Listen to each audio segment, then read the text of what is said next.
Hi everyone, আশা করি সবাই অনেক ভালো এবং সুস্থ আছেন। আজকে আমি আপনাদের সাথে একটু পাওয়ারফুল একটি স্টোরি শেয়ার করতে যাচ্ছি। স্টোরিটা হচ্ছে, একটা হুজ্জা নামের একটা ব্যক্তি ছিল।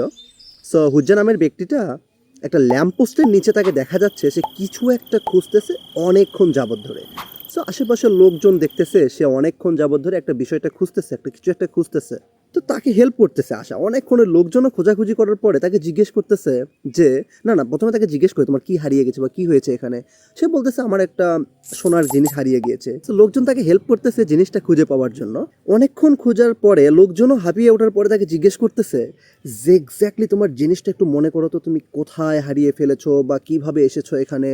তখন হুজ্জা বলতেছে যে আমার জিনিসটা আমি ওই দূরের অন্ধকারে হারিয়ে ফেলেছি। তো তখন লোকগুলো বলতেছে তোমার জিনিসটা তুমি সেই দূরে অন্ধকারে হারিয়ে ফেলেছো, বাট তুমি এখানে খুঁজতেছো কেন? এখানে খুঁজে তো লাভ নেই। তখন হুজ্জা বলতেছে আমার জিনিসটা তো আমি হারিয়েছি সেই দূরের অন্ধকারে। অন্ধকারে খুঁজে আমি কিভাবে জিনিসটা খুঁজে পাবো? এখানে ল্যাম্পের আলো পড়তেছে, একটু আলোময় রাস্তা, আমি আলোতে খুঁজতেছি। অন্ধকারে খুঁজে তো কিছু লাভ নেই, রাইট? আমি এই জন্য আলোতে খুঁজতেছি। ঠিক তেমনই আমরা যেন মনে করি বিভিন্ন সেলিব্রিটি পিজনার, বিভিন্ন শো অফ টাইপের বিষয়টা আমাদের reality, but this is not the reality.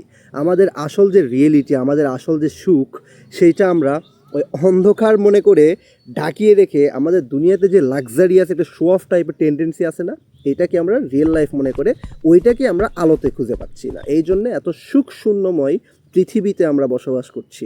So এই স্টোরিটা আমি পেয়েছি one of the best seller book, this is cash machine বই থেকে। সো এখান থেকে আমি স্পোকেন ইংলিশের ক্ষেত্রে একটা লেসন দিতে পারি। সেটা হচ্ছে, আমরা স্পোকেন ইংলিশ শিখতে চাচ্ছি, রাইট? সো আমরা স্পোকেন ইংলিশ শিখতে চাচ্ছি, সেখানে আমাদের আলটিমেট সলিউশন হচ্ছে আমাদের প্র্যাকটিস করতে হবে, এবং এই প্র্যাকটিসের মাধ্যমে আমরা ইংরেজিতে অনর্গলভাবে কথা বলতে পারবো।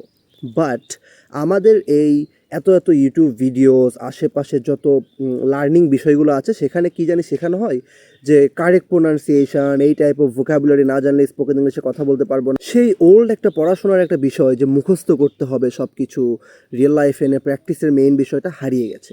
সো আমরা মনে করছি মুখস্থ করাই রিয়েলিটি, ভোকাবুলারি জানতে হবে, গ্রামার জানতে হবে, আদারওয়াইজ আমি স্পোকেন ইংলিশে অনর্গলভাবে কথা বলতে পারবো না।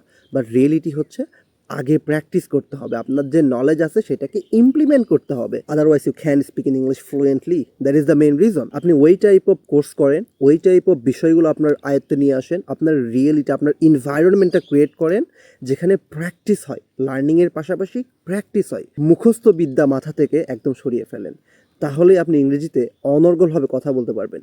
হুজ্জা ব্যক্তিটার মতো জিনিসটা এক জায়গায় রেখে অন্য জায়গায় খুঁজে লাভ নেই। রিয়েলটা অ্যাকসেপ্ট করেন এবং অনর্গলভাবে প্র্যাকটিস করার মাধ্যমে একটা স্কিলসকে গেইন করুন।